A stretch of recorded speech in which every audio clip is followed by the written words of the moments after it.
നമുക്കിന്ന് സിമ്പിളായിട്ട് തന്നെ ചിക്കൻ കബാബ് ഉണ്ടാക്കിയെടുക്കാം. അപ്പോൾ എല്ലില്ലാത്ത ചിക്കൻ ഇട്ട് കൊടുക്കാം. പിന്നെ നമുക്ക് എരിവിനാവശ്യമുള്ള പച്ചമുളക്, ഇഞ്ചി, വെളുത്തുള്ളി, കുറച്ച് മല്ലിയില, കുറച്ച് വേപ്പില ഇട്ട് കൊടുക്കാം. അതിലേക്ക് ഒരു സവാള അരിഞ്ഞതിട്ട് കൊടുക്കാം.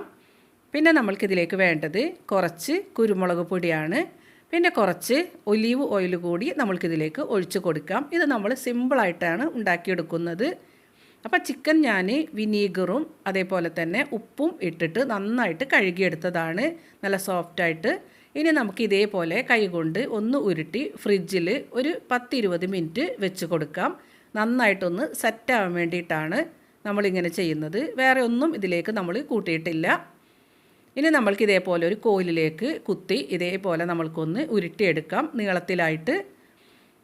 നമ്മളത് കഴിഞ്ഞിട്ട് ഒരു 10 മിനിറ്റ് വീണ്ടും നമ്മളൊന്ന് ഫ്രിഡ്ജിൽ വെച്ച് കൊടുക്കുക. അതിന് ശേഷം